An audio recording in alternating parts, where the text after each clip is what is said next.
Hello বন্ধুরা, আসসালামু আলাইকুম। আশা করি সবাই ভালো আছেন। আমিও আলহামদুলিল্লাহ ভালো আছি। এখানে আমি কাঁঠালের মুচি এবং তেঁতুল দিয়ে ভর্তা করেছি। দেখে বুঝতেই পারছেন কতটা লোভনীয় হয়েছে।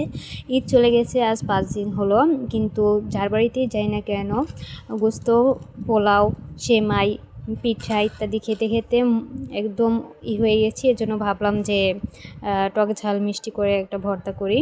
এটা আমাদের গাছের এবছর প্রথম কাঁঠাল হয়েছে, তাও আবার একটা হয়েছে এবং অনেকগুলো মুচি হয়েছে, তাই ভাবলাম মুচি তেঁতুল দিয়ে একটা ভর্তা করে ফেলি।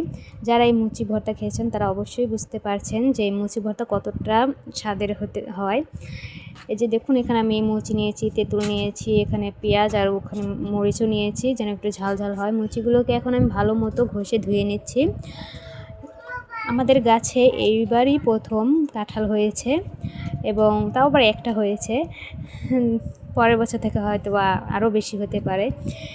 এই যে এখন আমি মুচিগুলো ভালো করে ধুইয়ে কেটে নিচ্ছি, কুচি কুচি করে কেটে নেব মুচিগুলোকে। এই যে দেখুন, আমি এভাবে কুচি করে কেটে নিচ্ছি। এভাবে সবগুলো মুচি আমি কুচি কুচি করে কেটে নেব। এই যে দেখতেই পাচ্ছেন আমি মুচি সবগুলো কেটে নিয়েছি, কুচি কুচি করে কেটে নিয়েছি।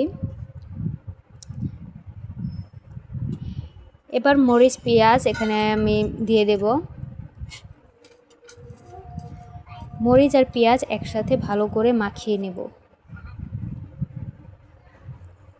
সাথে পরিমাণ মধ্যেও একটু লবণ দিয়ে নেব, যেন স্বাদ মানে টক ঝাল মিষ্টির মধ্যে একটু ব্যালেন্স থাকে। এজন্য আমি সামান্য পরিমাণ লবণ দিয়ে নিয়েছি এবং এখন লবণ, মরিচ, পেঁয়াজ এবং সামান্য একটু তেল দিয়ে আবার ভালো করে মিশিয়ে নেব।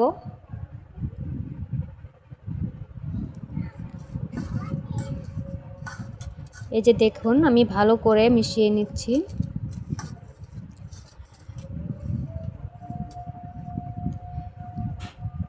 ভালো করে মিশানোর পরে এখন আমি এর ভিতরে তেঁতুল দিয়ে দেবো। তেঁতুলের কথা শুনলে সবার মুখেই পানি চলে আসে, আর এরকম তেঁতুল সবসময় আমার ঘরে থাকে। আমার তো দেখেই জিভে পানি চলে আসছে। তেঁতুল, মরিচ এগুলো একসাথে, পেঁয়াজ এগুলো একসাথে এখন মাখিয়ে নেব ভালো করে। এই যে দেখুন, ভালো করে মাখিয়ে নিচ্ছি। এই যে দেখতে পাচ্ছেন আমি একসাথে সবগুলো একবারে মাখিয়ে নিব। এরপরে কেটে রাখা কাঁঠালের মুচিগুলোও দিয়ে দেব। কাঁঠালের মুচির সাথে এখন ভালো করে সবগুলো মিশ্র